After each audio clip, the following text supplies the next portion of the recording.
Nos vamos coa última ceremonia de premios desta primeira xornada do Campeonato Galego. Esta prova super emocionante que vivimos de triple salto.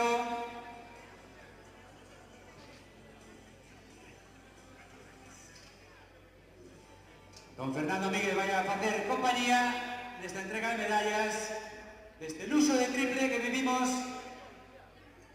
esta matinal. Medalla de bronce se vai para Lugo. Alexander Barreiro, Lugo Running.